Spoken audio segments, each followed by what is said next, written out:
Picture this, if you will.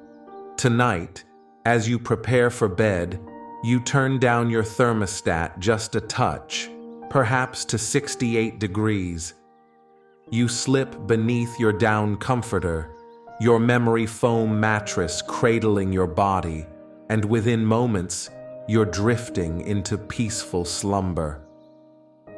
But now, imagine instead that your bedroom walls are made of cold, unforgiving stone, 3 feet thick.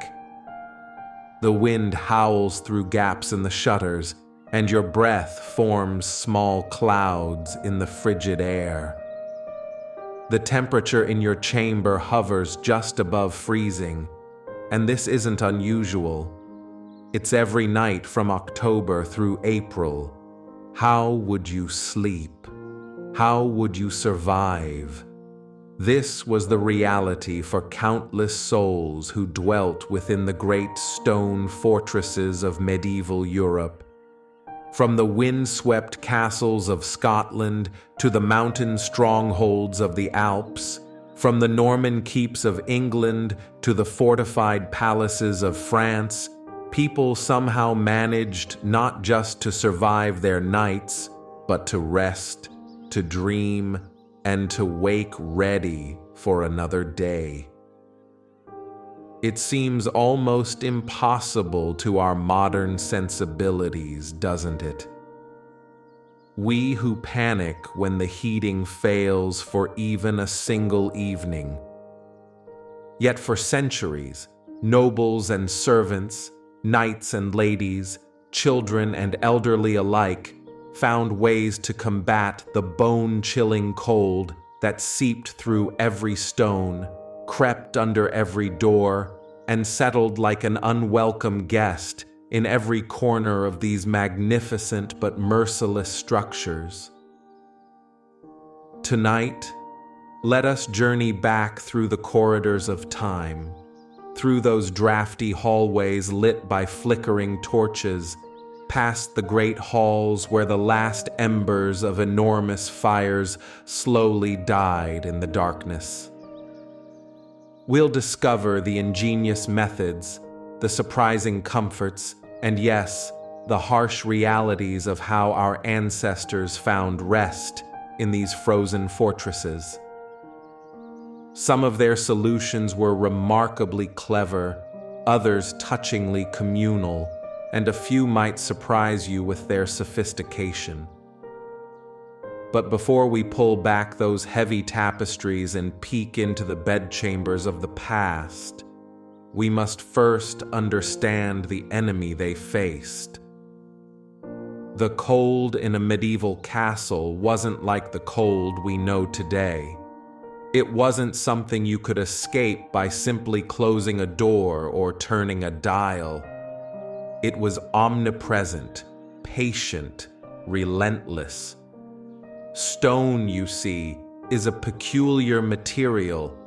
During the day, those massive walls would absorb whatever meager warmth the sun provided, but come nightfall, they would radiate that cold back into the rooms with an almost vengeful persistence. Historians tell us that winter temperatures inside an unheated castle room could easily drop to near freezing.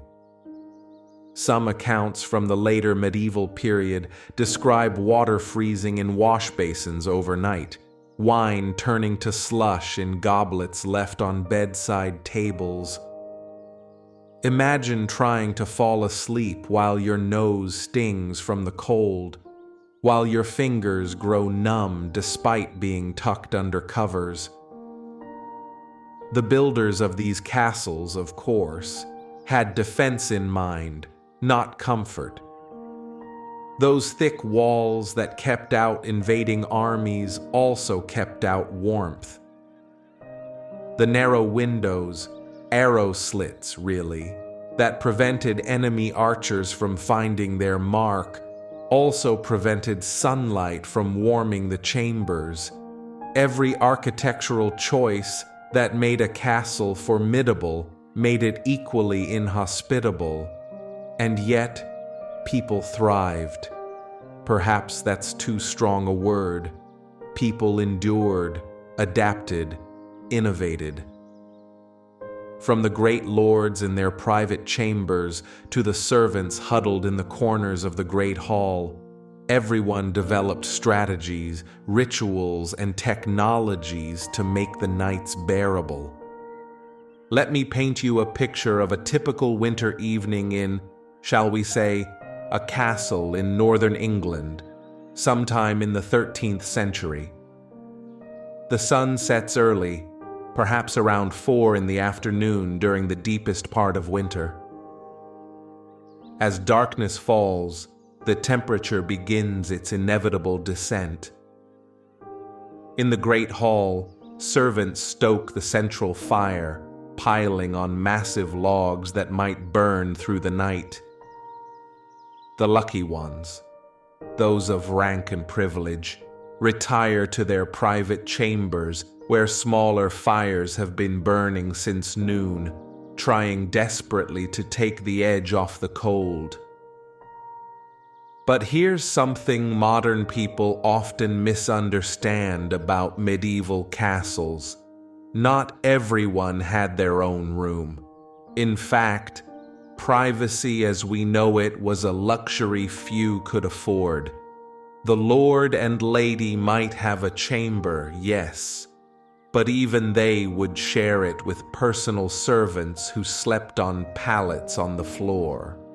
Knights and men-at-arms often slept in common rooms, sometimes even in the great hall itself. Servants found space wherever they could, in kitchens near the dying embers of cooking fires, in storerooms among the grain sacks, anywhere that might offer a few degrees of warmth. The bedchamber of a noble, let's imagine we're standing in one now, would seem alien to our eyes. The ceiling is high, perhaps 15 or 20 feet, with heavy wooden beams darkened by centuries of smoke. The walls are stone, of course, but if you're fortunate, they're covered with tapestries. These weren't merely decorative, though the finest ones certainly were beautiful. They were functional, critical even.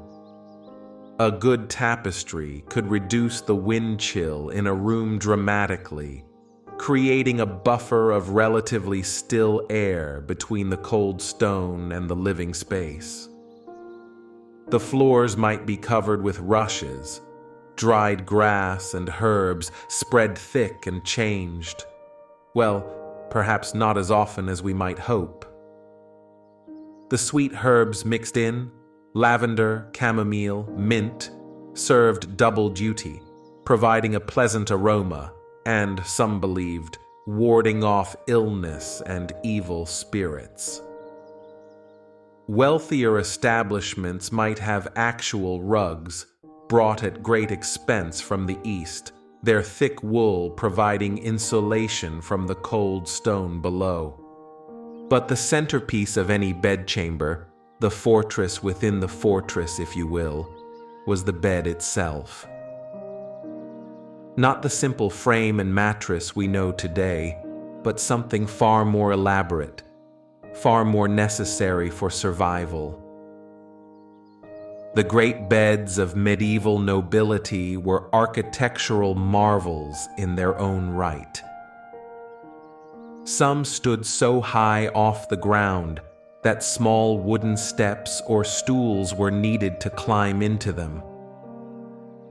This height wasn't merely for grandeur, though certainly that played a part, but served a practical purpose.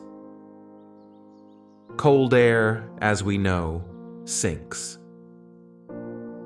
By raising the sleeping surface 3 or 4 feet off the ground, one could escape the coldest layer of air that pooled on the stone floor like an invisible frozen lake.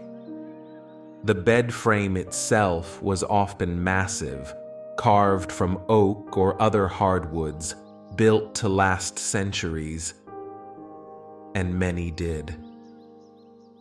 Some beds were so valuable they were specifically mentioned in wills, passed down through generations like precious heirlooms.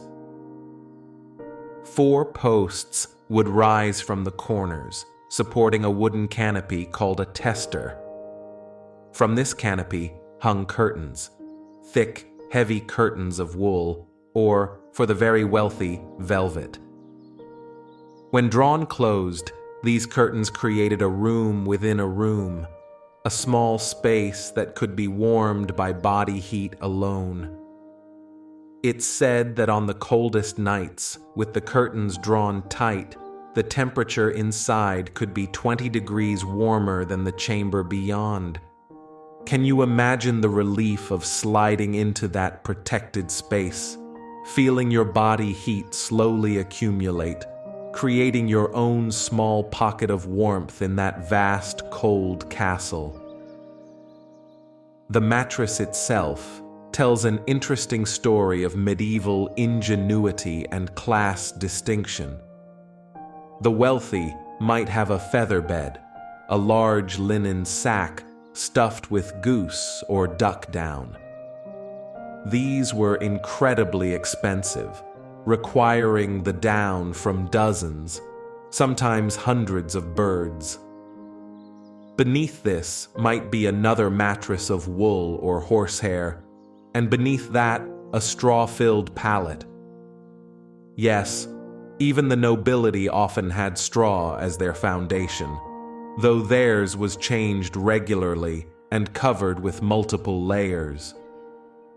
The less fortunate made do with what they could find. Fresh straw when available, dried bracken, heather, or even dried pea pods. Some scholars have found accounts of servants stuffing their pallets with dried hops, which supposedly had a soporific effect.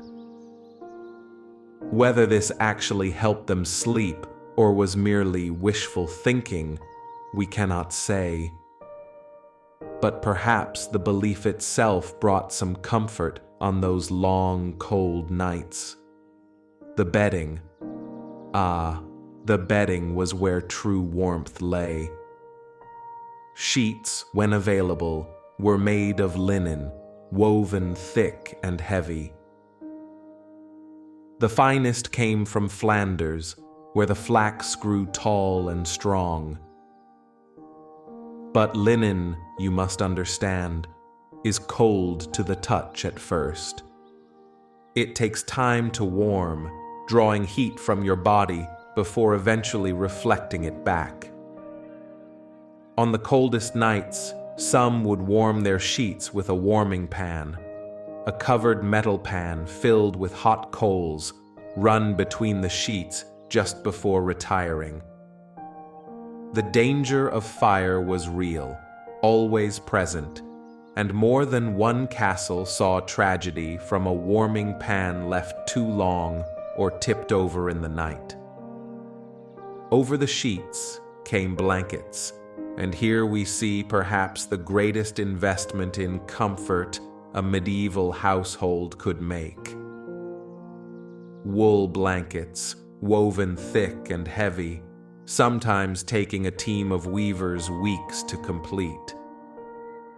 The Scottish were particularly renowned for their blankets, the wool from their hardy sheep seemingly designed by Providence to combat the fierce cold of their Highland castles. But the true luxury, the ultimate in medieval sleeping comfort, was fur. Bear, wolf, fox, rabbit, squirrel, any and every creature that wore a warm coat might find that coat gracing a medieval bed. The wealthy might have entire bedspreads made of sable or ermine, worth more than a common laborer could earn in a lifetime. Even middle-ranking nobility would invest in fur-lined blankets, the fur turned inward to trap heat against the body. It's recorded that King Edward III of England had a bedspread made from 340 squirrel skins. Imagine the work involved, the countless small pelts carefully stitched together to create that single blanket. The servants who prepared the beds had their own rituals and responsibilities. In great households, the making of the Lord's bed was a ceremony in itself. The sheets had to be laid just so, the blankets arranged in proper order. Some accounts describe servants actually climbing into the bed first to warm it with their own body heat before their masters retired. What dedication, what strange intimacy that must have been. But let us not forget that all of this luxury was for the very few. What of the common soldiers, the kitchen servants, the stable boys? They had no four-poster beds, no fur blankets, no warming pans. Yet they too survived those frozen nights. Many slept fully clothed, adding layer upon layer rather than changing into night clothes. A typical servant might wear a linen undershirt, a wool tunic, wool hose, and then wrap themselves in a cloak before lying down on their simple pallet. Some would stuff dried grass or straw directly into their clothing for extra insulation, becoming human scarecrows in their desperation for warmth. The practice of sharing beds, which might seem strange or uncomfortable to our modern sensibilities, was not just common, but essential. Body heat was free, abundant, and renewable. Children slept together as a matter of course, sometimes 3 or 4 to a bed. Servants might share pallets, huddling together like puppies in a basket. Even among the nobility, it wasn't unusual for visiting guests to share beds with their hosts or with other guests. The great medieval historian, Philippe Ariès, tells us that this communal sleeping was so normal that special etiquette developed around it. There were rules about who could share with whom, which side of the bed belonged to which rank, even protocols for entering and exiting the bed without disturbing your bedmate. In monastery dormitories, monks might sleep 2 to a cell during winter months, though strict rules governed their proximity and conversation. Some religious orders required a board to be placed between sleeping partners, a wooden reminder of propriety even in the pursuit of warmth. But warmth came from more than just proximity to other bodies. The medieval mind understood heat in ways we might find surprising. They knew, for instance, that different foods generated different amounts of internal warmth. A heavy meal before bed, rich with meat and fortified wine, was thought to stoke the internal fires. Spiced wine, heated with cinnamon, cloves, and ginger, wasn't just a pleasant drink, but medicine against the cold. Some castles had special recipes for bedtime possets, warm drinks of curdled milk and ale, sweetened with honey and spiced with nutmeg. These weren't mere comfort foods, but calculated attempts to raise the body's temperature from within. Let us turn now to the great challenge of heating these stone monuments. The fireplace, which we might imagine as the heart of medieval warmth, was actually a relatively late innovation. Early castles relied on central hearths, great open fires in the middle of the hall with smoke finding its way out through holes in the roof. The smoke, as you might imagine, was overwhelming. It blackened the rafters, stung the eyes, and coated everything with a fine layer of soot. Yet people endured it because the alternative was freezing. When fireplaces with chimneys began appearing in the 12th century, they were revolutionary. Suddenly, smoke could be directed outside, and multiple rooms could have their own heat sources. But these early fireplaces were terribly inefficient. Most of the heat went straight up the chimney, and the stone surrounds absorbed much of what remained. It might take hours of burning to warm the stones enough that they would radiate heat back into the room. The type of wood mattered enormously. Oak burned long and steady, but was often reserved for construction. Beech gave good heat, ash burned even when green, but pine and fir, though readily available, burned too quickly and gave off too much smoke. The Lord's woodward, the official responsible for managing the castle's timber, had to balance the need for warmth against the need to preserve the forests for building and hunting. Some castles consumed truly staggering amounts of wood. Records from Windsor Castle in the 14th century show that during one particularly harsh winter, the household burned through nearly 1,000 loads of wood. That's enough to fill dozens of modern trucks. And this was just for the principal rooms, the Great Hall, the Lord's Chambers, the chapel. Lesser rooms made do with braziers, metal containers filled with hot coals that could be moved from room to room. These were dangerous devices, prone to tipping over or filling rooms with deadly carbon monoxide. Yet they were essential, especially for heating spaces quickly when unexpected guests arrived, or when illness required a room to be warmer than usual. Some ingenious castellans experimented with what we might call central heating. At the Palace of Westminster, primitive hypocaust systems, inspired by Roman designs, pushed hot air through channels in the walls. These were expensive, complicated, and prone to failure, but they hint at the desperate desire for more efficient heating. The monastery of St. Gall in Switzerland had an elaborate system of underground channels that carried heat from a central furnace to various rooms. The monks would take turns tending the furnace through the night, ensuring their brothers could sleep in relative warmth.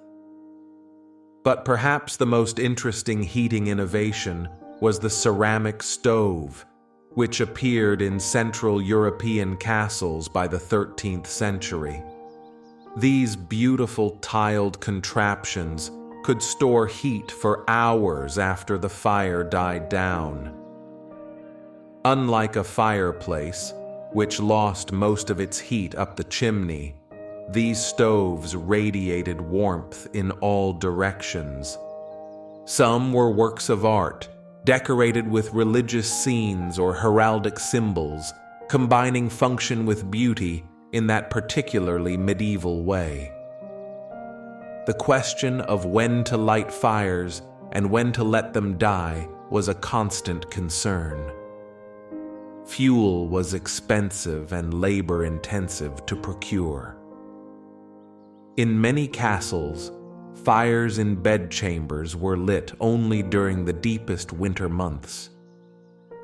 The rest of the year, people simply bundled up more. There were elaborate schedules, fires in the Great Hall from Michaelmas to Easter, in the solar from All Saints to Candlemas, in the chapel year-round, but only during services. Let me tell you about a curious practice that developed in some castles. The fire watch wasn't just about preventing conflagration, though certainly that was a concern. These night watchmen also had the duty of maintaining certain critical fires through the night. They would creep through the sleeping castle, adding logs to the great hall hearth, checking that braziers hadn't tipped over, ensuring that the kitchen fires were banked properly to restart easily in the morning. These men moved like shadows through the freezing corridors, their footsteps muffled by felt shoes, carrying their small lanterns from room to room. Sometimes I wonder what they thought about during those long, cold hours. Did they envy the sleeping nobles in their curtained beds? Or did they take pride in their vital role, knowing that without their vigilance, the entire household might wake to frozen misery? The architecture itself evolved to combat the cold. Clever builders began orienting bedchambers to face south or east, catching the morning sun. They made windows smaller on the north side, larger on the south. Some castles were built with double walls, creating an insulating layer of air between them. It's fascinating how these medieval architects, without any understanding of thermodynamics as we know it, instinctively grasped these principles. The solar, that private upper chamber where the Lord's family could retreat, was deliberately positioned to capture the most sunlight. The very name tells us its purpose: solar, from the Latin solarium, the sun room. These chambers often had larger windows than other rooms, sometimes even early forms of glass. Now, glass in medieval times was nothing like the clear panes we know today. It was thick, uneven, often greenish or brown, and impossibly expensive. Most castles made do with oiled linen or parchment stretched across window frames, or wooden shutters that could be barred against the worst weather. But here's something remarkable. Some castles had what we might call double glazing. Not glass, but two sets of shutters with a gap between them, creating that same insulating effect we prize today.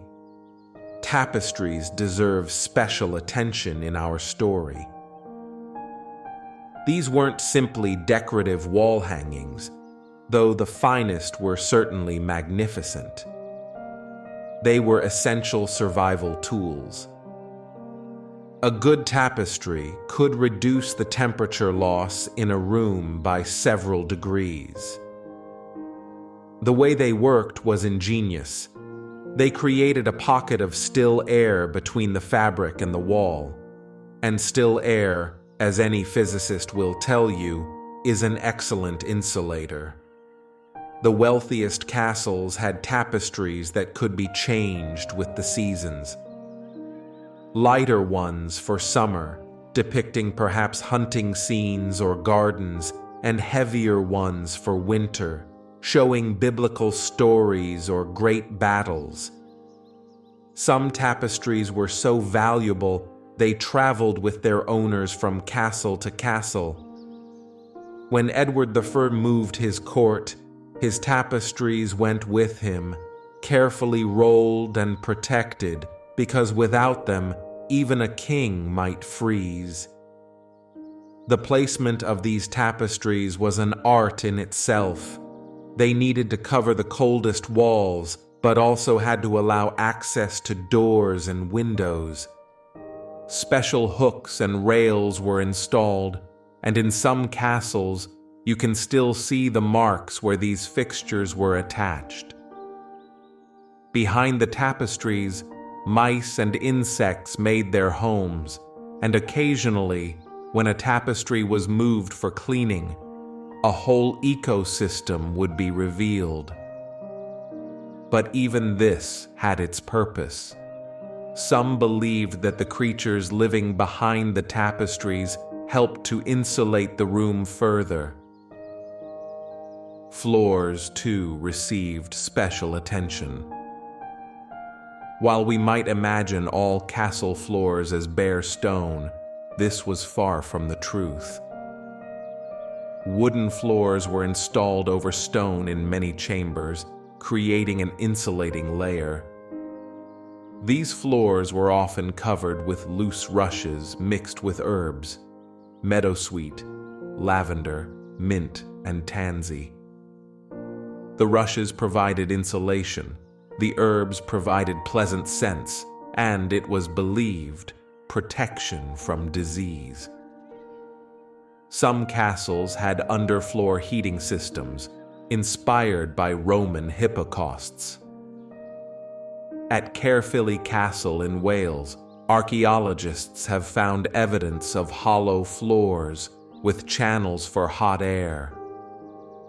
These systems were complex, expensive, and required constant maintenance, but they show how seriously our ancestors took the problem of cold. One particular castle in Germany had an ingenious system where the smoke from the kitchen fires was channeled through passages in the walls before being released. This warmed the stones and provided radiant heat to adjacent rooms. Of course, when the system became blocked, which happened frequently, the entire castle would fill with smoke. Let us pause for a moment and consider the daily rhythm of sleep in these cold fortresses. The medieval day was governed by daylight in ways we can barely imagine. When the sun set, activities largely ceased. Candles were expensive, and rushlights gave barely enough light to navigate by.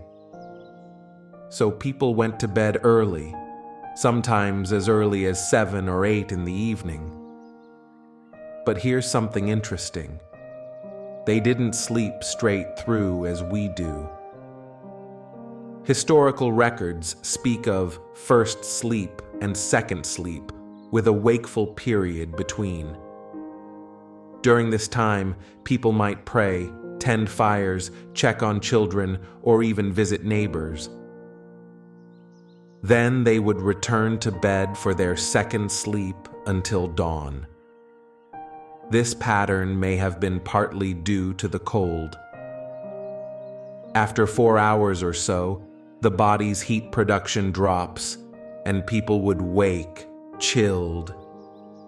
They'd stoke the fire, perhaps warm themselves with a drink, add another blanket, then return to sleep.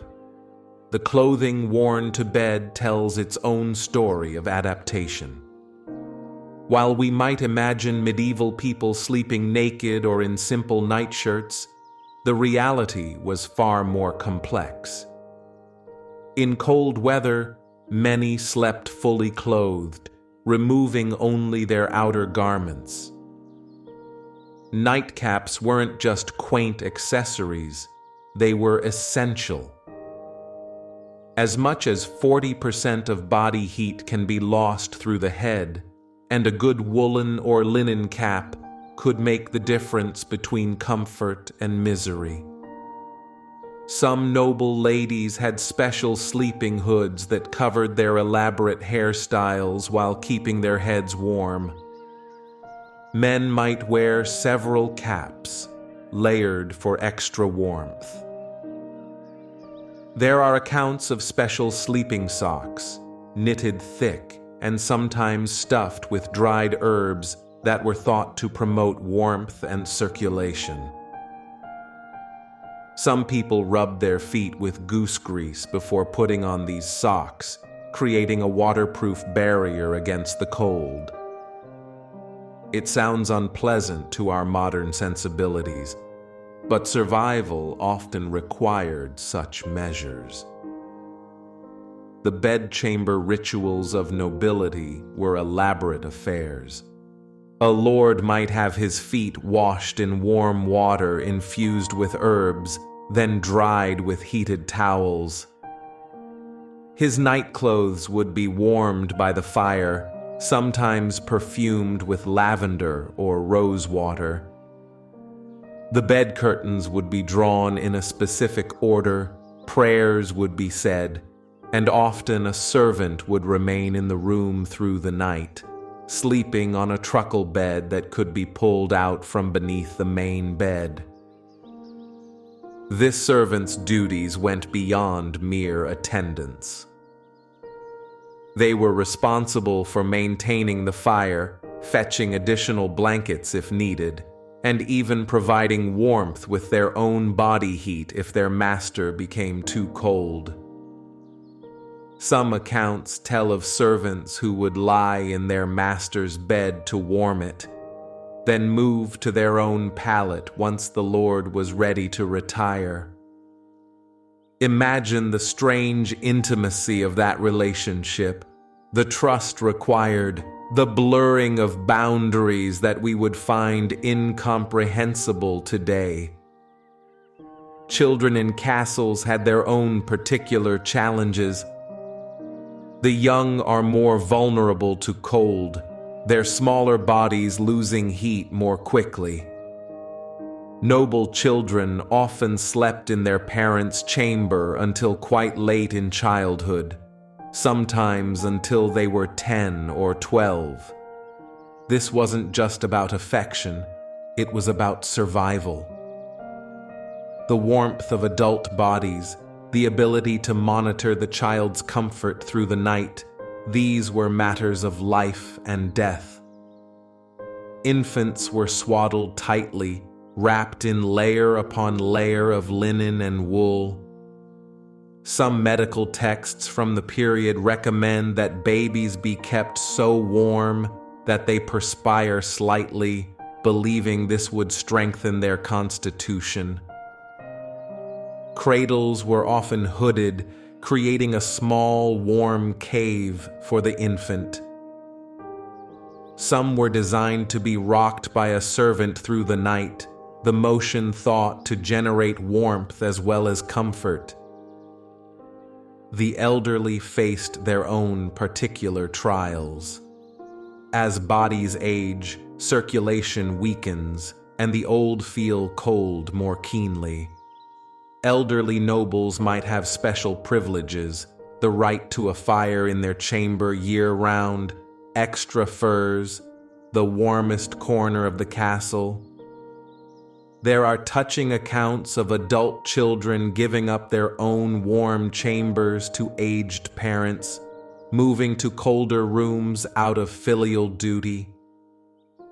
But what of those who fell ill in these frozen fortresses? Illness and cold were deadly companions. A fever that might be manageable in a warm environment could prove fatal in a freezing chamber. Sick rooms required constant fires, sometimes multiple braziers, creating an almost tropical environment. The danger of fire was accepted as preferable to the certainty of death from cold. Medieval medical texts are full of advice about maintaining proper warmth for the sick. Some recommended placing heated stones wrapped in cloth at the patient's feet. Others suggested surrounding the bed with vessels of hot water. There were special sick beds, lower to the ground where the warmth from fires would be more effective, with heavier curtains to trap every degree of heat. Let me share with you a remarkable document, a household account from Kenilworth Castle in the year 1265.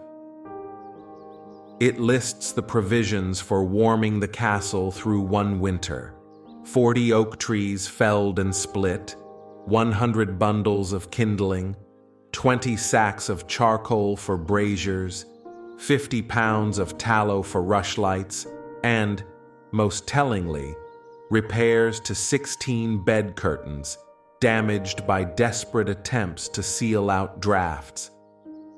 This single document tells us so much about the constant battle against cold. The seasonal rhythms of castle life were largely determined by temperature. Summer was the time for major cleaning, when tapestries could be taken down and beaten, when mattresses could be emptied and refilled with fresh straw, when the great chambers could be aired without fear of freezing. Winter required different strategies. Some rooms would be sealed entirely, their doors blocked with cloth, abandoned until spring.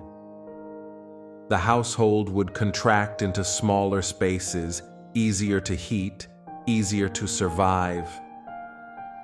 The great migrations of medieval courts take on new meaning when we understand the role of cold. Kings and great nobles moved constantly, not just for political reasons, but for warmth. They would spend the harshest months in their most southern castles, following the sun like migrating birds. When they arrived at a new castle, advanced servants would have been working for days to prepare, lighting fires, airing bedding, ensuring that the royal chambers would be habitable. The contrast between social classes becomes starkest when we examine sleeping conditions.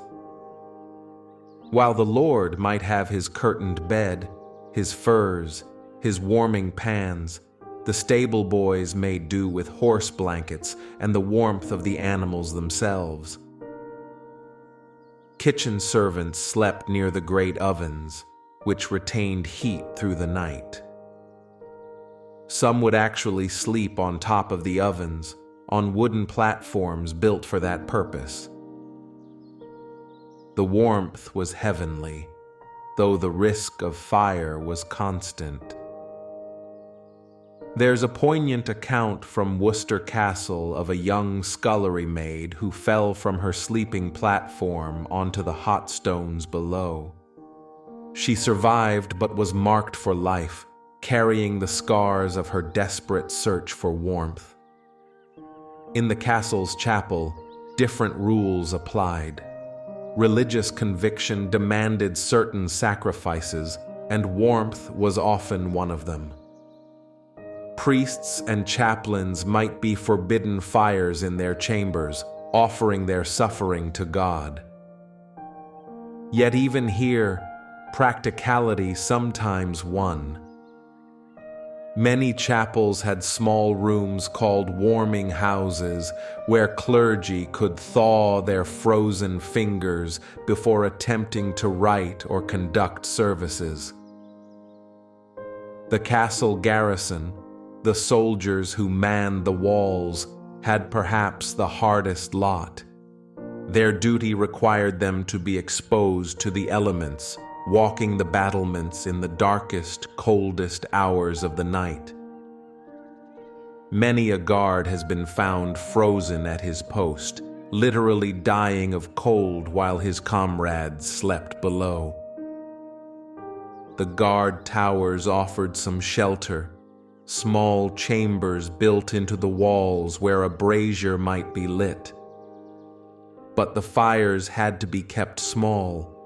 Too much smoke would blind the sentries. Too much light would reveal their positions to enemies. So the guards walked their circuits, wrapped in layer upon layer of wool and leather, their feet bound in cloth, their hands tucked into their armpits when not gripping their weapons. Some castles provided special guard cloaks, enormous garments that could be wrapped around the body multiple times. These were so valuable they were passed from shift to shift, each guard inheriting the warmth left by his predecessor. The changing of the guard took on special significance in deep winter.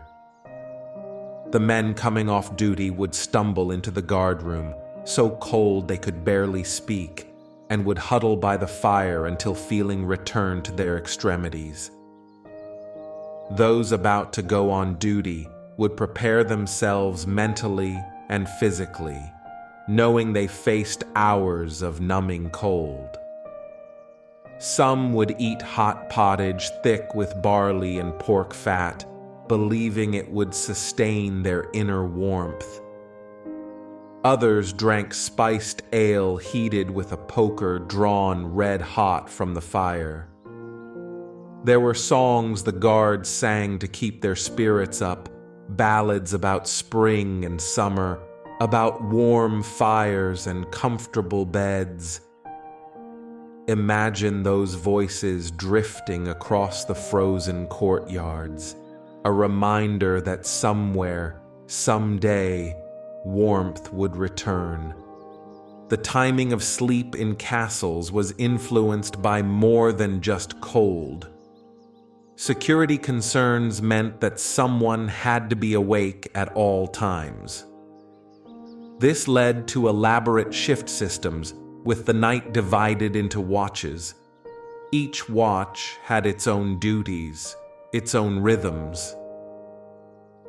The first watch, from dusk until about 10 o'clock, was often the busiest. This was when the castle was secured for the night, when final rounds were made, when fires were banked and doors were barred. The second watch, midnight until 2, was the coldest and most dangerous. This was when temperatures dropped to their lowest, when vigilance was hardest to maintain, when the temptation to find shelter and warmth was strongest. The third watch, from 2 until dawn, at least held the promise of eventual relief. As the sky began to lighten, the night's ordeal was nearly over. Different castles had different signals for the watches. Some used bells, others had guards who would call the hours. In Scottish castles, the bagpipes might sound to mark the change of watch, their wild notes echoing off the stones. The system of watches meant that sleep was fragmented for many castle residents. Even those not on guard duty might be awakened by the sounds of changing watches, by the bells marking the hours, by the general activity that never quite ceased. This fragmented sleep pattern, combined with the cold, meant that the medieval experience of rest was fundamentally different from ours. They didn't expect 8 uninterrupted hours of sleep. They took rest when and where they could, adapting to the rhythms of their cold, dangerous environment. There's something we should discuss: the dogs. Medieval castles were full of dogs, and these animals played an unexpected role in keeping people warm. Hunting dogs, guard dogs, even small lap dogs, all contributed to the household warmth. It was common practice for dogs to sleep in bedchambers, sometimes even in the beds themselves. The phrase "three-dog night," meaning a night so cold you needed 3 dogs in your bed to survive, may be of American frontier origin, but the principle was well understood in medieval castles. Dogs provided warmth, certainly, but also early warning of danger. They might bark if the fire grew too low, if smoke began to build up, if intruders approached. Some noble ladies kept small dogs specifically as bed warmers. These pampered creatures had their own little cushions and blankets, but were expected to lie at their mistress's feet through the night, their small bodies radiating heat. Cats, too, had their place, though their role was primarily to control the rodent population. But a cat that chose to sleep on your bed was providing a service beyond pest control. Their warm, purring bodies were a comfort on the coldest nights. Monastery chronicles occasionally mention cats with an affection that suggests they were valued for more than just their mousing abilities. The relationship between humans and animals in medieval castles was complex, utilitarian, yet affectionate. These creatures shared the cold with their human companions, and perhaps there was a mutual understanding, a recognition of shared suffering that created bonds of a sort. Let us turn our attention now to another fascinating adaptation, the bedwagon. This curious device appears in some accounts from the 14th century. It was essentially a portable bed on wheels that could be moved to follow the warmth. If the sun was shining through the southern windows in the afternoon, the bed could be rolled there. If a chamber became too cold at night, the bed could be moved to a warmer room. Some were elaborate affairs with their own canopy and curtains, entire warm environments that could be transported. Others were simpler, just a frame with wheels that made relocation easier. The very existence of such devices tells us how desperately people sought to maximize warmth. The effort of moving a bed, and these were heavy, substantial pieces of furniture, was worth it for even a few degrees of extra comfort. Seasonal bedding changes were major events in castle households.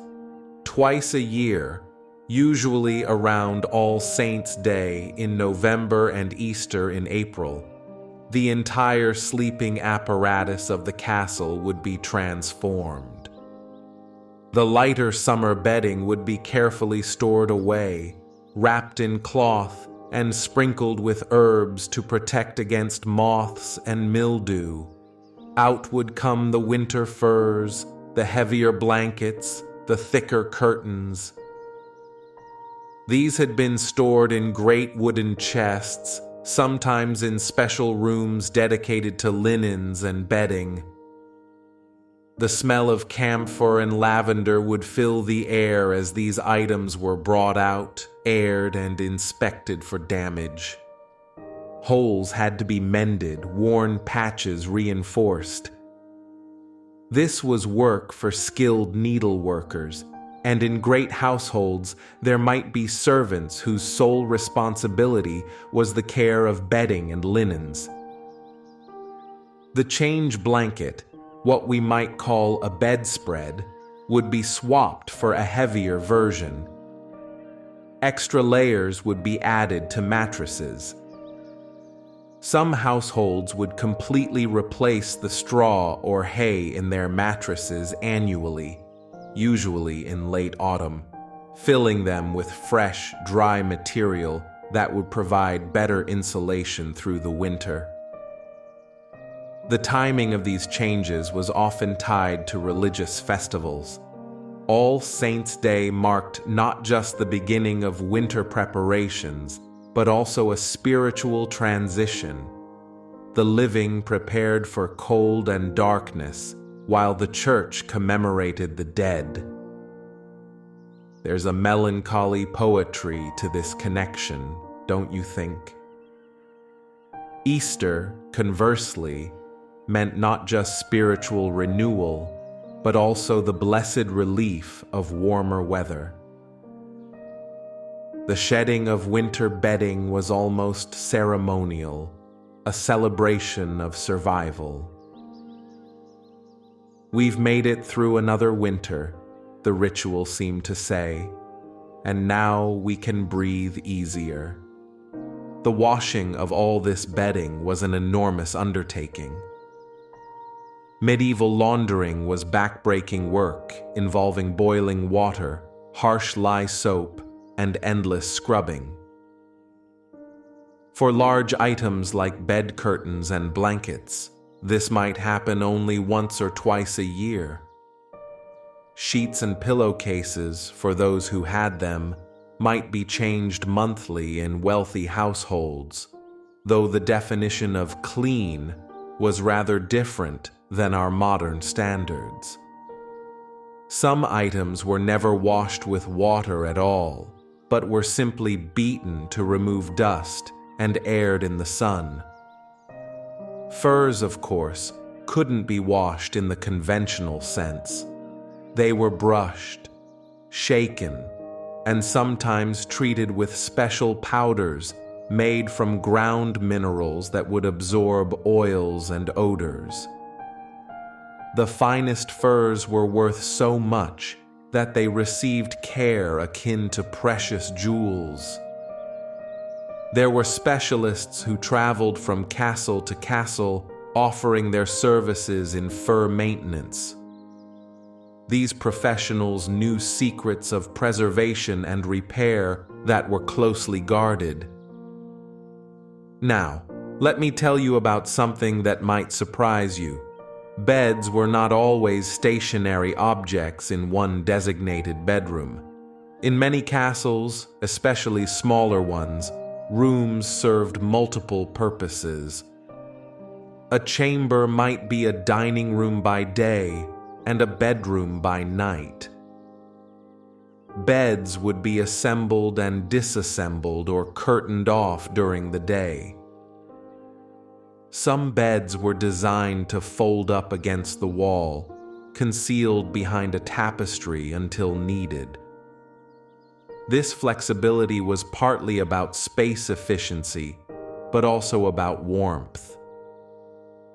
Why heat multiple rooms when you could consolidate activities in one? During the deepest winter, an entire household might essentially live in the Great Hall, sleeping there at night, conducting business there by day. The fire would burn constantly, and though the smoke and crowding were unpleasant, everyone at least stayed alive. There are accounts of particularly harsh winters where even this wasn't enough. Chronicles from the winter of 1234 describe conditions so severe that the Thames froze solid in London. Castle residents burned furniture for warmth, slaughtered and ate their horses, wore every piece of clothing they owned simultaneously. Some castles were abandoned temporarily, their occupants fleeing to lower, warmer locations until spring. These were extraordinary circumstances, of course, but they remind us how precarious existence could be. The margin between comfort and catastrophe was razor thin. Religious houses, monasteries, and convents within or attached to castles had their own approaches to the problem of cold. Monastic rules often prescribed austerity, including limited heating. The rule of Saint Benedict, which governed many monasteries, made specific provisions for warmth but emphasized moderation. Fires were allowed in the warming room but not in individual cells. Monks were expected to endure cold as a form of spiritual discipline. Yet even the strictest orders made concessions to reality. Very elderly monks might be given extra blankets. The sick, as I mentioned earlier, were entitled to warmth. And gradually, over the centuries, the rules relaxed. By the late medieval period, Many monasteries had found ways to interpret the rules generously, allowing more heating than their founders might have intended. Nuns faced particular challenges. In some orders, they were required to sleep in their habits, fully clothed and ready to rise for midnight prayers. Imagine trying to sleep in a heavy woolen garment, wrapped in rough blankets, in a cell with stone walls and no heat. Yet they did it, night after night, year after year. Some convents developed a practice of silent companionship during the coldest nights. Nuns would check on each other, ensuring that the elderly and infirm were adequately covered, that no one was in distress from the cold. This care was conducted in complete silence, in keeping with monastic rules, but it was no less tender for that. The monastery at Cluny in France, one of the wealthiest and most influential in medieval Europe, had an interesting approach. They built their dormitory with the sleeping cells on the upper floor, directly above the chapter house and refectory, where fires would burn during the day. The heat would rise through the floorboards, providing warmth to the sleeping monks above. It wasn't luxurious by any means, but it showed sophisticated thinking about heat distribution. The builders understood that warm air rises, and they used this principle to create a more livable environment without violating the spirit of monastic austerity. Similar principles were applied in some castle designs. Kitchens, with their constantly burning fires and ovens, were sometimes positioned so that their heat would benefit chambers above or adjacent to them. The downside, of course, was the smell of cooking permeating the sleeping quarters, the noise of kitchen work beginning before dawn, and the ever-present risk of fire. But these inconveniences were preferable to freezing. Let us consider for a moment the experience of a visitor to a medieval castle. Hospitality was a sacred duty, but it presented challenges when warmth was so precious. Distinguished guests would be given the best chambers, those closest to heat sources, those with the finest bedding. But lesser guests might find themselves in cold, drafty rooms with minimal furnishings. There are countless accounts of travelers surprised and dismayed by the conditions they encountered.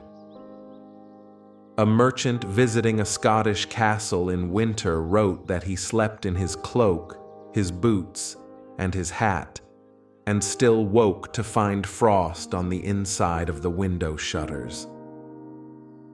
The Italian humanist Aeneas Silvius Piccolomini, who later became Pope Pius II, described staying in a Scottish castle where he was offered stones heated in the fire to warm his bed. He was astonished by this practice, finding it both ingenious and indicative of desperate circumstances. These hot stones wrapped in cloth were indeed a common solution. Smooth river stones would be heated in the fire for hours until they were almost too hot to touch, then carefully wrapped and placed at the foot of the bed. They would retain heat for hours, gradually releasing warmth through the night. The danger was burns if the wrapping was insufficient or if someone rolled onto a stone in their sleep. But the risk was accepted, even welcomed, for the comfort these stones provided. Some castles had special collections of bed-warming stones, kept near the great hearth and rotated through use. The best stones were those that held heat longest.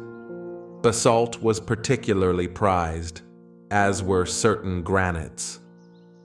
Servants would develop expertise in selecting and preparing these stones. There was an art to it.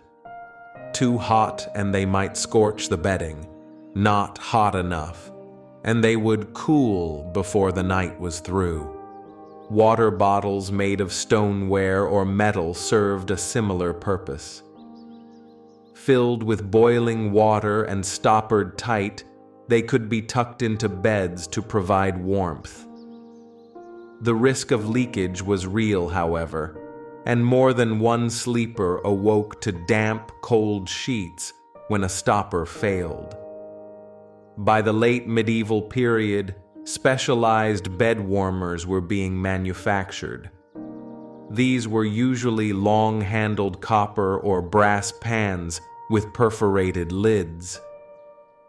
Hot coals would be placed inside, and the pan would be run between the sheets, warming them before sleep. The perforations allowed heat to escape while keeping the coals contained. These devices were expensive, however, found only in the wealthiest households. For most people, simpler methods had to suffice. Some would heat bricks instead of stones, wrapping them in old cloth or straw. Others would fill metal containers with sand that had been heated by the fire. The sand held heat well and distributed it evenly, though the containers were often makeshift affairs prone to spilling.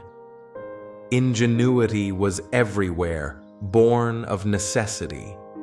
Let me share with you a practice that speaks to the communal nature of medieval life. In some castles, there was a designated warming room, called the calefactory in Latin, where everyone could gather before bed to absorb as much heat as possible. This wasn't a bedroom, but a dedicated space with a large fire, benches or chairs arranged around it, where people would spend the last hour before sleep, literally storing warmth in their bodies. They would warm their bedclothes, heat stones or bottles to take to bed, and raise their core temperature. Then they would dash through the cold corridors to their sleeping quarters, trying to retain that warmth until they could burrow under their blankets. Children would be particularly warmed this way, their nurses or mothers ensuring they were almost uncomfortably hot before tucking them into bed. The theory was that the warmth would last long enough for the child to fall asleep, and once asleep, they wouldn't notice the gradual cooling as much. Whether this actually worked or was merely wishful thinking, we cannot know. But the practice persisted for centuries, suggesting it had at least some perceived benefit. The darkness of medieval nights deserves mention here. Without electric lights, without even reliable candles in many cases, the nights were profoundly dark. This darkness was another reason people went to bed early and stayed there. Moving around a castle at night was dangerous. Stairs could be treacherous, floors uneven, obstacles invisible. So once you were in bed, you stayed there unless absolutely necessary. This created its own set of challenges, of course. The need to relieve oneself couldn't be ignored simply because it was cold and dark. Chamber pots were essential items, kept close to the bed, sometimes tucked underneath or behind a screen. In noble chambers, these might be elaborate vessels of pewter or even silver, with lids to contain odors.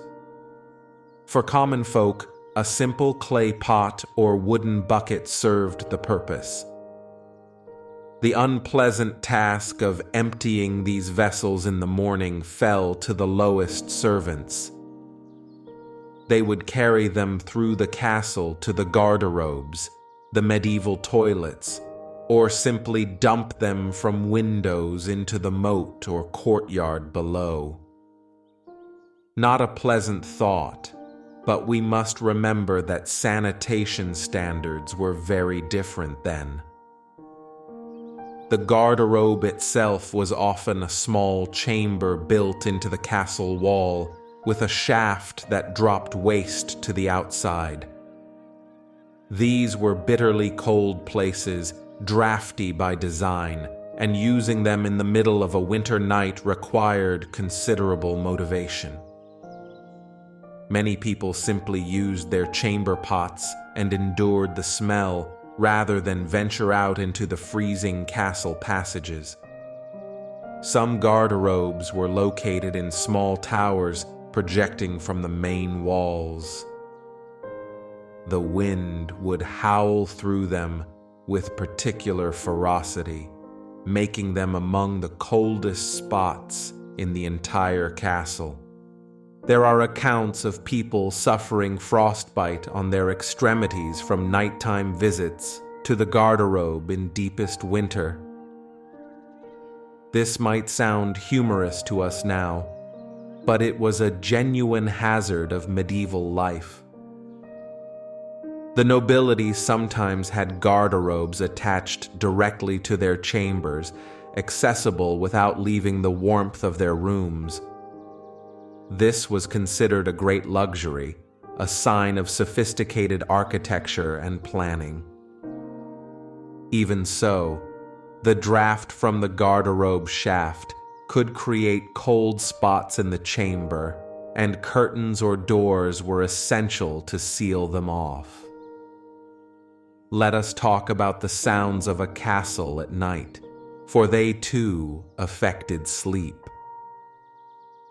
The wind whistling through arrow slits and around towers created an almost constant low moan. Shutters would rattle, tapestries would flutter, timbers would creak as they contracted in the cold. Fires popping and hissing, the occasional call of the watch, footsteps echoing in stone corridors. Animals in the stables below would shuffle and snort. Dogs would bark at shadows or at real threats. The castle was never truly silent, never fully still. Some found comfort in these sounds, a reminder that they weren't alone in the dark. Others found them disturbing, a source of anxiety that disrupted sleep. Children especially might be frightened by the strange acoustics of stone chambers. Mothers would sing lullabies, soft songs to mask the unsettling noises and soothe their little ones to sleep. These songs often spoke of warmth and safety, of spring returning, of guardian angels watching over the sleeping. Some of these lullabies have survived to our time, though we've forgotten their origin in those cold, dark castle nights. The telling of stories served a similar purpose. Families might gather in the bedchamber before sleep, huddled under blankets, and share tales. These weren't just entertainment, but a kind of psychological warmth, a comfort against the dark and cold. Stories of heroes and saints, of magical creatures and distant lands, of ancestors who had survived even harsher times. The oral tradition of medieval Europe was partly maintained in these bedtime rituals. Knowledge, history, and culture passed from generation to generation in whispered conversations before sleep. Prayer was another bedtime constant, especially in religious households. Evening prayers weren't just spiritual practice, but also a calming ritual, a way to settle the mind for sleep. In some castles, a chaplain would move through the chambers, offering blessings for peaceful sleep and protection through the night. The bells for Compline, the final church service of the day, would ring across the castle and surrounding lands. This was a signal that the day's work was done, that night had truly fallen, that it was time to seek rest. Even those who didn't attend the service would hear the bells and know that the world was settling down for the night. There's something about bells at evening that still touches us today, isn't there? A sense of peace, of closure, of the day's troubles being set aside. For medieval people, those bells also marked the boundary between the relative safety of daylight and the dangers of darkness. Superstition played its role in bedtime preparations. Many believed that evil spirits roamed at night, and various protections were employed. Some would make the sign of the cross over their beds before lying down. Others hung protective amulets above their pillows, crosses, saints' relics, herbs thought to ward off malevolent forces. Rowan branches, iron nails, and scraps of holy text were common protective items. Whether these provided actual protection or simply psychological comfort doesn't really matter. If they helped someone sleep easier in that cold, dark castle, they served their purpose. The line between practical and magical solutions was blurry in the medieval mind. A tapestry blocked drafts, yes, but if it also depicted St. George slaying the dragon, perhaps it offered spiritual protection as well. Lavender in the mattress helped repel insects, true, but it was also thought to bring peaceful dreams and ward off nightmares. This holistic worldview, where the physical and spiritual were intertwined, is quite foreign to our modern, compartmentalized thinking. Yet perhaps there's something we've lost in that separation. The medieval sleeper who believed their prayers and amulets kept them safe might have slept more soundly than we do with our rational minds, but anxious thoughts. But let us return to the physical realities of survival. The health consequences of sleeping in such cold conditions were significant and varied. Chilblains, painful inflammation of the fingers and toes caused by repeated exposure to cold, were endemic. Almost everyone in a medieval castle would have experienced them at some point. The swelling, the itching, the burning sensation as frozen extremities thawed. There was no real cure, only prevention through constant vigilance about warmth. Frostbite, in severe cases, could lead to the loss of fingers, toes, or worse. Medieval medical texts describe various treatments, most of them ineffective or even harmful.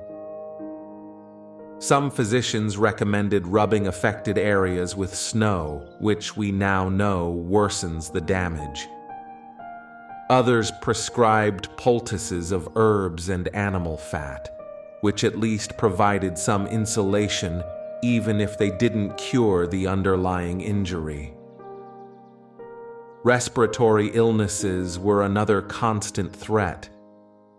The combination of cold air, wood smoke, damp conditions, and poor ventilation created ideal circumstances for lung problems. Bronchitis, pneumonia, and what they called consumption, likely tuberculosis, ravaged castle populations. Winter was the dying season, when the old, the young, and the already weak succumbed to the cold and the illnesses it brought. Yet we must also consider the adaptations that developed over time. Humans are remarkably resilient creatures, and those who lived in these conditions year after year, generation after generation, developed some tolerance. Bodies acclimated to cooler temperatures, learning to maintain core warmth more efficiently. Children raised in cold castles developed thicker skin, quite literally, and better circulation to extremities. This wasn't genetic evolution, that works on far longer timescales, but rather the remarkable plasticity of the human body. Modern studies of people in cold climates show similar adaptations. The Inuit, Tibetan Highlanders, and others who live in extreme environments develop physiological responses that help them survive. Medieval castle dwellers were no different. Their bodies learned to shiver more efficiently, to constrict blood vessels to preserve core heat, to metabolize food into warmth more effectively. This came at a cost, of course. The caloric needs of someone living in constant cold are significantly higher than those in warm conditions. Maintaining body temperature requires energy, and lots of it. This is why medieval diets were so heavy, so rich in fats and proteins. Let us consider the seasonal progression of cold in a castle, for it wasn't constant, but rather waxed and waned through the year. Autumn brought the first chill, the first mornings when breath fogged the air. This was the signal for intense preparation. The last of the harvest would be brought in, animals slaughtered for winter provisions, wood gathered and split and stacked. Bedding would be inspected and reinforced, gaps in walls sealed with clay and straw, shutters repaired. There was an urgency to all of this work, a race against the coming cold. By November, winter's grip was tightening. The days grew short, the nights long and bitter. December and January were the nadir, the darkest and coldest months when survival became the sole focus of existence. February offered a glimmer of hope. The days were lengthening, spring was coming, though still far off. March could be treacherous, with late storms bringing heavy snow and bitter winds. But by April, the worst was usually past. Easter, whenever it fell, was celebrated with particular fervor because it meant winter had been survived once more. The shedding of winter bedding in late April or early May was almost ceremonial, as I mentioned earlier. The heavy furs and blankets would be packed away, lighter coverings brought out. Windows could be opened, fresh air allowed to sweep through chambers that had been sealed for months. The smell of the castle would change from the heavy scent of smoke and enclosed bodies to the fresh perfume of spring.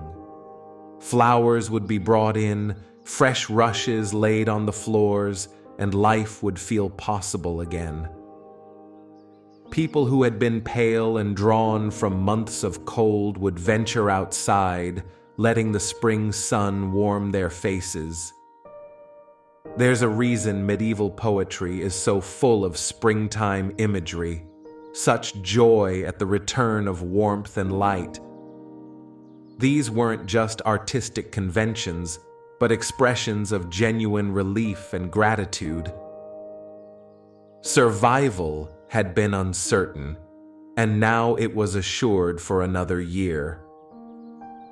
The experience of cold varied considerably depending on where in Europe one's castle was located. A castle in southern France or Spain faced far milder winters than one in Scotland or Norway. The Scottish castles, in particular, were notorious for their brutal conditions.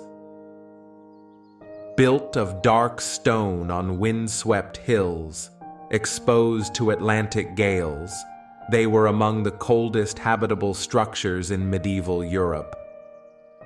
Visitors from warmer climes were often shocked by the conditions. The Spanish ambassador to the Scottish court in the 15th century wrote that he had never been truly warm during his entire stay. He described sleeping in his daytime clothes plus additional layers under a pile of blankets so heavy he could barely move, and still waking with frost on his beard. This may have been exaggeration for effect, but it captures the essence of the experience.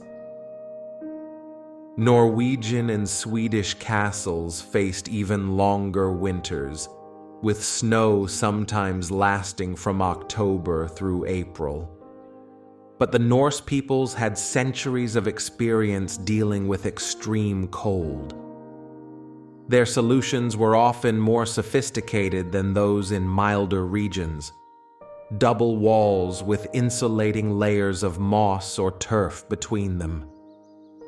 Specialized stoves that could burn continuously with minimal tending. Sleeping platforms built high near the ceiling where the warmest air gathered.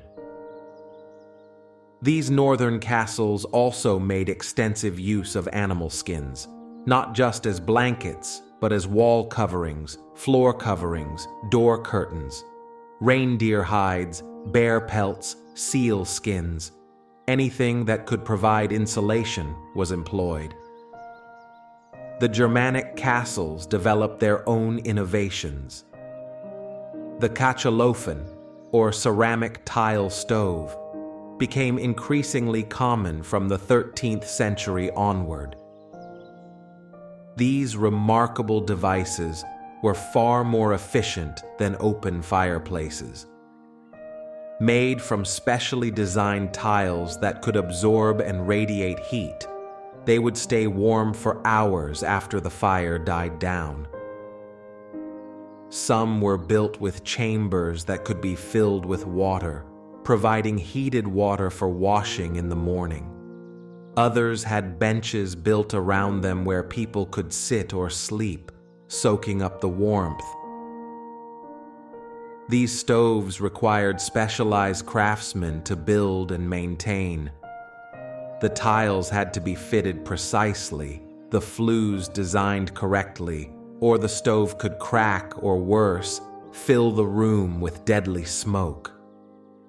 But when properly constructed, they were far superior to open fires for heating sleeping chambers. Italian castles, especially those in the warmer south, faced different challenges entirely. Winter cold was less severe, but dampness was a constant problem. Stone walls would sweat with condensation, creating a clammy cold that was insidious. Mold and mildew thrived in these conditions. The Italian solution often involved more attention to ventilation than insulation. Clever window designs that could let air circulate without creating drafts the use of lime plaster on interior walls, which helped manage moisture, and of course, the architectural advantage that many Italian castles were built in sunnier, more sheltered locations than their northern counterparts. A castle in Tuscany might catch the winter sun all afternoon, warming the stones in a way that a Scottish fortress never could. The eastern castles, in Poland, Hungary, and the Byzantine territories, developed their own traditions. Influence from the East brought innovations unknown in Western Europe. Heated floors in the Byzantine style, though rare and expensive. Special felt hangings imported from the steppes, lighter than wool tapestries, but equally effective at blocking drafts. The use of charcoal instead of wood in some regions, which burned hotter and cleaner, though it brought its own dangers of carbon monoxide poisoning. Each region adapted to its specific challenges, creating local solutions that reflected available materials, traditional knowledge, and cultural preferences. But everywhere, the fundamental problem remained the same: how to keep fragile human bodies warm enough to survive the night in structures built primarily for defense, not comfort. As the medieval period progressed, we see gradual improvements in domestic comfort. The 12th century castle was generally more austere than one from the 15th century. Greater wealth, more sophisticated construction techniques, increased trade, bringing exotic materials, all contributed to better living conditions. Glass became somewhat more common, though still expensive. Even poor quality glass was better than oiled parchment at letting in light while keeping out wind. Fireplaces and chimneys became standard rather than exceptional. The understanding of how to construct them improved, making them safer and more efficient. Wooden floors became more common, at least in principal chambers. These floors were often laid over the stone, creating an air gap that provided some insulation. In the grandest castles, these wooden floors might be painted or even carved with decorative patterns. But their primary purpose was always warmth, not beauty. The expansion of trade routes brought materials that had been unimaginable to earlier generations. Silk from the East, though staggeringly expensive, began to appear in the bedchambers of the very wealthy, not for sheets, that would have been absurd, but as linings for bed curtains or covers for down quilts.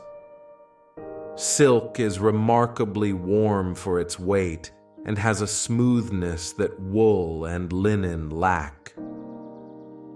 A silk-lined bed curtain could make a considerable difference in comfort. Cotton, too, began to arrive in Europe during the later medieval period, though it remained exotic and costly. The Portuguese and Spanish, with their expanding maritime empires, gained access to materials from Africa and eventually from the New World. But we're approaching the end of our medieval period now, entering the Renaissance, when attitudes and technologies began to shift in fundamental ways. Let us step back and consider what all of this tells us about the human spirit. These people, our ancestors, lived lives that would seem unbearable to most of us today. We complain when the heating is a degree or two off our preferred temperature. They endured months of near-freezing conditions, accepted it as the natural order of things, and found ways not just to survive, but to create beauty, culture, and meaning. The troubadours composed their songs of courtly love in cold castle chambers. Monks copied and illuminated manuscripts with fingers stiff from cold. Women embroidered elaborate tapestries while sitting near inadequate fires. Children learned their lessons, played their games, grew to adulthood in these harsh conditions. The human capacity for adaptation, for finding joy and purpose despite hardship, is truly remarkable. We like to think of ourselves as stronger, smarter, more capable than our ancestors. But could we do what they did? Could we sleep peacefully, knowing that the temperature would drop to near freezing before morning? Could we rise from that cold bed, dress in cold chambers, and face a day of labor in unheated spaces? Most of us, if we're honest, would struggle immensely. We've gained comfort, but perhaps lost some resilience in the process. This isn't to romanticize the past or suggest we should return to those conditions. No one should have to suffer from cold if it can be prevented. The improvements in heating, insulation, and general comfort are genuine achievements of human civilization. But there's something humbling about contemplating how our ancestors lived. It gives perspective to our own minor discomforts and complaints. The next time your heating system falters on a winter evening, before you panic, remember. Remember the lady in her castle chamber, wrapped in furs, watching her breath fog in the candlelight. Remember the servant girl sleeping on straw near the kitchen ovens. Remember the knight on watch, walking the frozen battlements through the endless night. They endured, they survived, they even thrived in their own way, and their strength echoes down through the generations to us. There are lessons here beyond mere historical curiosity. Some of their solutions were remarkably clever and might even inform modern sustainable living. The heavy use of textiles for insulation, tapestries, curtains, bed hangings, required no energy input beyond their creation. Once made, they provided insulation year after year with minimal maintenance. Modern architects are rediscovering the value of heavy curtains and textile wall hangings for energy efficiency. The practice of closing off unused rooms to concentrate warmth where it's needed is another principle worth remembering. Why heat every room in a house when you're only using one or two? Medieval castle dwellers understood this instinctively. The communal approach to warmth, gathering together, sharing heat, cooperative strategies for survival, stands in stark contrast to our modern individualism. Perhaps we've lost something valuable in our insistence on private spaces and personal comfort. The bed design with its curtains creating a smaller, warmer space within the larger cold chamber is essentially passive climate control.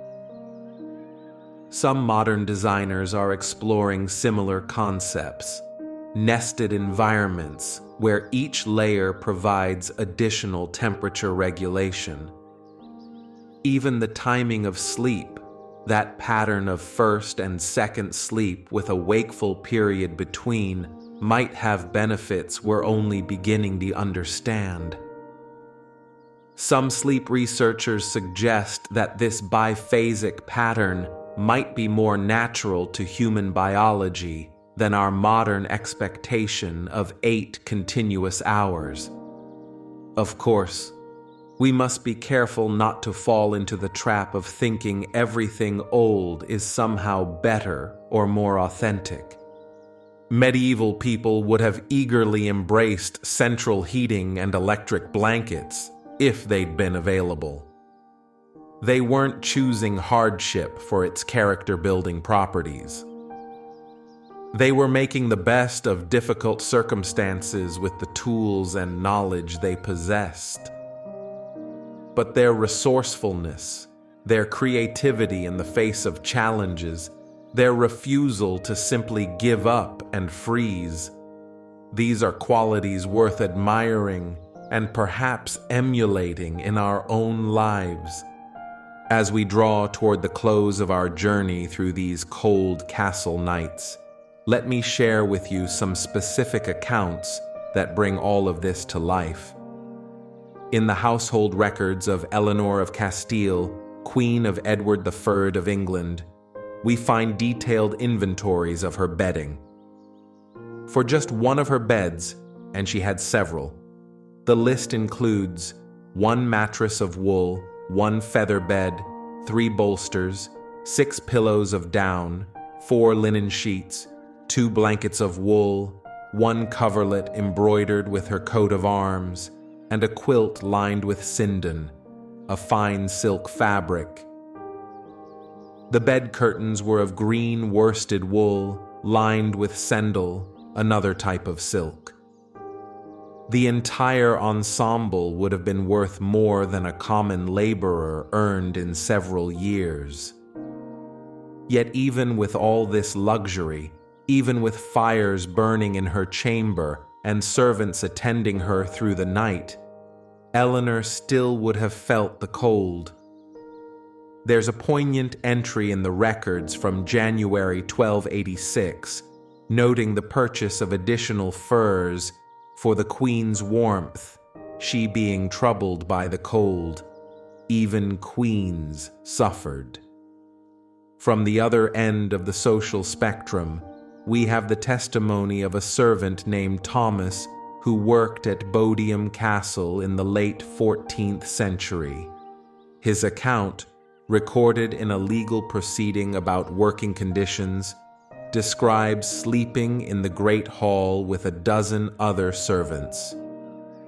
They had straw pallets that were changed once a month if they were lucky, shared blankets of rough wool, and slept in their day clothes with their cloaks pulled over them.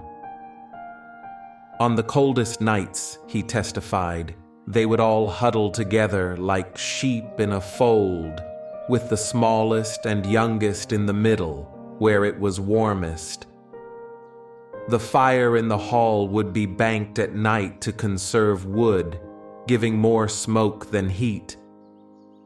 Thomas mentions that he frequently woke with his nose and cheeks stinging from cold, and that chilblains on his toes plagued him every winter for the 10 years he served at the castle. Yet he also notes, almost as an aside, that these conditions were considered quite good for servants of his station. At some castles, he'd heard, the servants had no pallets at all and slept on the bare floor. These two accounts, from opposite ends of medieval society, bracket the range of experiences. But both the queen and the servant faced the same fundamental challenge: how to sleep when the cold pressed in from all sides. Let me tell you about one particularly harsh winter, recorded in multiple chronicles from across Europe. The winter of 1407 to 1408 was extraordinarily severe. The Baltic Sea froze solid, something that happened rarely even in medieval times. In England, the Thames froze for months, and people walked across it. Castle records from this winter make for grim reading. At Pontefract Castle in Yorkshire, 6 servants died of cold-related illnesses in January alone. The wood supply ran short, forcing the castellan to begin burning furniture and interior wooden fixtures. Even so, the great hall could barely be kept above freezing. People slept in shifts, with some always awake to tend the fires, because letting them die meant death for everyone. At Stirling Castle in Scotland, conditions were reportedly even worse. The garrison was reduced by half through desertion, men literally fleeing into the winter wilderness because they preferred to take their chances there rather than freeze in the castle. Those who remained burned everything that would burn, including parts of the wooden stairs and floors. They slaughtered and ate the horses, both for food and because feeding them was impossible with supplies cut off. By February, when relief finally came, the castle was described as being in ruins, its interior gutted for fuel. These were extreme circumstances, certainly, but they reveal what could happen when the fragile systems of warmth and survival broke down. Most winters were not so severe. Most years, the preparations held, the wood lasted, the cold was endured, and eventually surrendered to spring. But the possibility of catastrophe was always there, lurking like a wolf at the edge of the firelight. This knowledge, this awareness of how quickly comfort could turn to crisis, shaped medieval consciousness in profound ways. It encouraged community and cooperation. You might need your neighbor's help to survive. It fostered respect for those who provided essential services. The woodcutters, the servants who tended fires, the weavers who made blankets. It created a culture of preparation and providence. You stored up for winter because your life might depend on it. And perhaps it also encouraged a certain stoicism, an acceptance that life involved suffering, that comfort was temporary, that survival itself was an achievement. This mindset is largely foreign to us now, at least in the developed world. We expect comfort as a baseline, a right. When it's absent, we feel aggrieved, victimized. The medieval person expected hardship as a baseline. When comfort appeared, it was a blessing, a gift to be grateful for. Neither perspective is objectively better than the other. But understanding the medieval view helps us comprehend how they could endure conditions we would find intolerable. Let me share one final image with you, one that captures something essential about medieval sleep in cold castles. Picture a winter night in the mid-14th century. The castle sits on a hill, its dark stones barely visible against the starless sky. Snow has been falling since afternoon, muffling all sound except the wind that moans through the towers. Inside, in the great hall, the enormous fire has been reduced to glowing embers, carefully banked to last until morning. The smoke hangs in the air like a gray blanket, stinging eyes and throats. Servants lie on their pallets along the walls, wrapped in whatever covering they possess. Some are already asleep, their breathing visible in small puffs of white. Others lie awake, too cold to sleep, counting the hours until dawn. In the Lord's chamber above, the scene is different, but the challenge the same. The bed curtains are drawn tight, creating a small haven of relative warmth. Inside, the Lord and Lady lie beneath layers of fur and wool, their bodies gradually warming the enclosed space. A single candle burns on a table nearby, its weak light barely penetrating the darkness. The fire in the chamber hearth has died to coals, giving more glow than heat. Frost is already forming on the inside of the window shutters. Somewhere in the castle, a baby cries, its wails echoing through stone corridors. A mother rises, wraps herself in a cloak, and tends to her child, perhaps bringing it into her own bed for warmth. A guard walks the battlements, his footsteps crunching on fresh snow, his spear hand so numb he can barely feel it.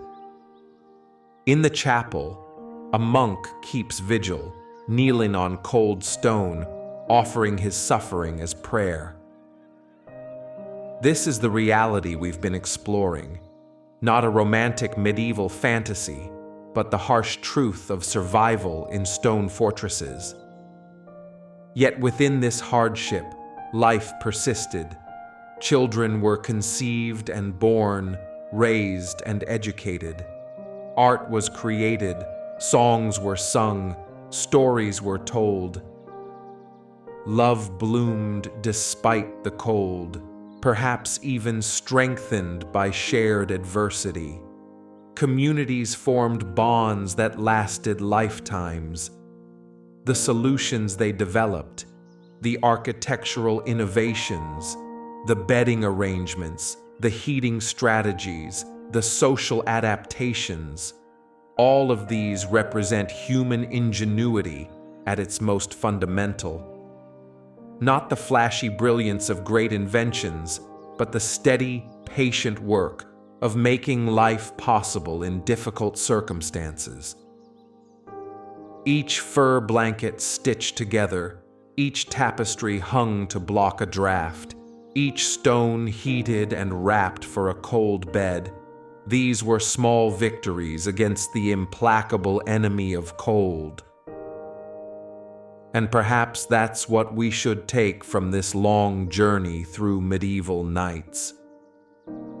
Not just historical curiosity about how people slept in cold castles, but a deeper appreciation for human resilience. Our ancestors faced challenges we can barely imagine and found ways not just to endure, but to create meaning and beauty. They remind us that comfort is not a prerequisite for life, that hardship can be survived, that community and creativity can flourish even in the coldest, darkest places.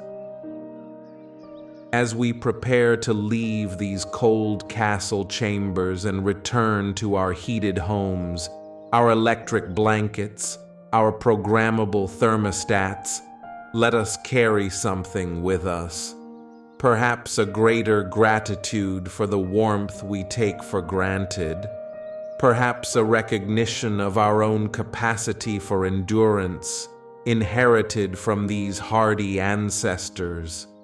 Perhaps a humility about our place in the long story of human survival. The medieval castle sleeper and the modern apartment dweller are separated by centuries of technological progress, but we share the same fundamental needs: warmth, safety, rest. We share the same vulnerability to cold, the same creativity in overcoming challenges, the same desire for comfort. The methods have changed dramatically, but the human experience remains surprisingly constant. So tonight, as you prepare for sleep in your warm, comfortable bed, Spare a thought for those who came before. Think of the queen in her fur-lined chamber, still feeling the bite of cold. Think of the servant on his straw pallet, huddled with his fellows for warmth. Think of the guard on the frozen battlements, the monk in his cold cell, the child wrapped in rough wool. They all found ways to sleep, to dream, to wake for another day. Their endurance made our comfort possible. Their struggles paved the way for our ease. We are, all of us, beneficiaries of their survival. The story of how people slept in medieval castles without freezing to death is ultimately a story of human triumph, not a dramatic, heroic triumph, but the quiet, persistent triumph of everyday survival.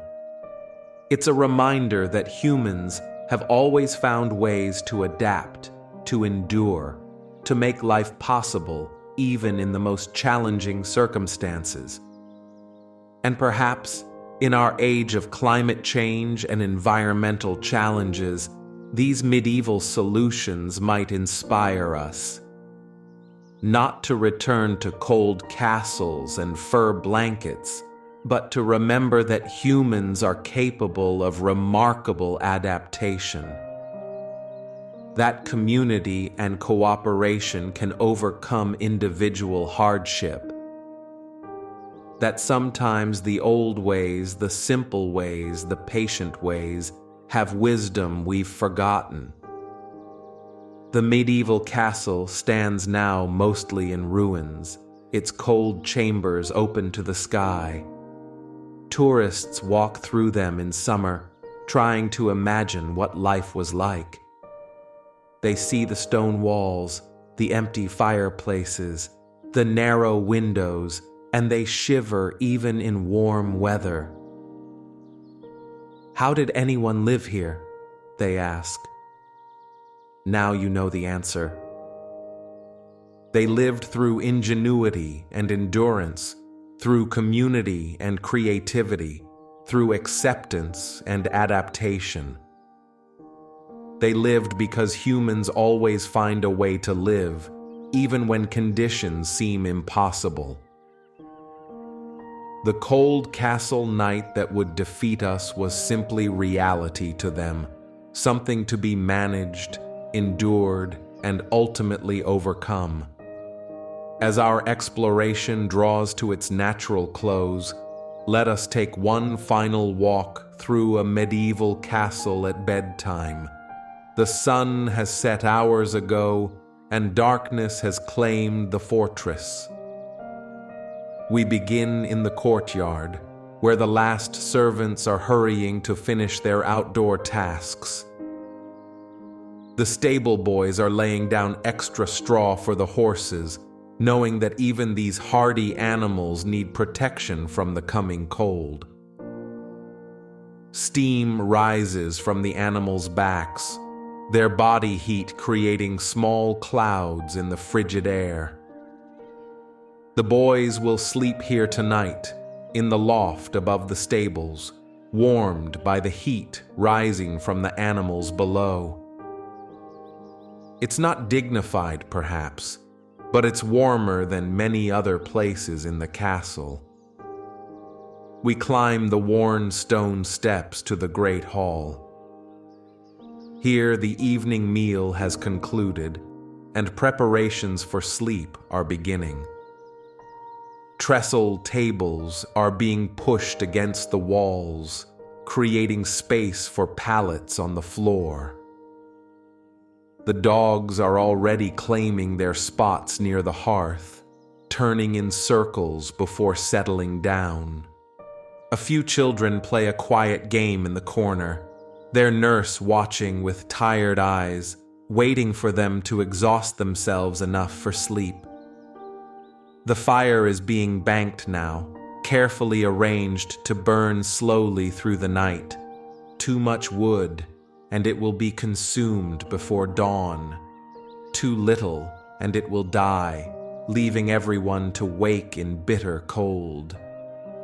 The servant tending it has years of experience, knowing exactly how to stack the logs, how to cover them with ash to slow the burn. This is skilled work, though few would recognize it as such. Up the spiral staircase, we find the family chambers. In one room, a mother is preparing her children for bed. She checks their hands and feet for signs of chilblains, rubs them with goose grease if she finds any. The children complain about the smell, but she insists. She wraps them in their night clothes, not special garments, but simply their day clothes with additional layers added. She tucks them into their shared bed, pulling the covers up to their chins, kissing each small forehead. The children will share body heat through the night, the older ones instinctively protecting the younger. In another chamber, an elderly lord prepares for what might be his last winter. His servants have built up the fire higher than usual, knowing his old bones feel the cold more keenly. His bed has been warmed with heated stones, his finest furs laid ready. Yet he knows that comfort is relative. He will still wake several times in the night, cold and stiff, wondering if spring will come again for him. He says his prayers with particular fervor tonight, asking not for warmth, but for the strength to endure its absence. The lady of the castle is in her solar with her women. They're finishing the last of their needlework by candlelight, their fingers almost too cold to hold the needles. Soon they'll retire to their shared chamber, where they'll help each other prepare for bed, braiding hair to prevent tangling, checking that everyone has adequate covering. These women form a small community of warmth and mutual support, sharing not just physical heat, but emotional comfort against the long, dark night. In the guard's chamber, men are drawing lots to determine the watch schedule. Those who draw the middle watch groan, knowing they'll have to leave warm beds to walk the frozen battlements in the deadest part of night.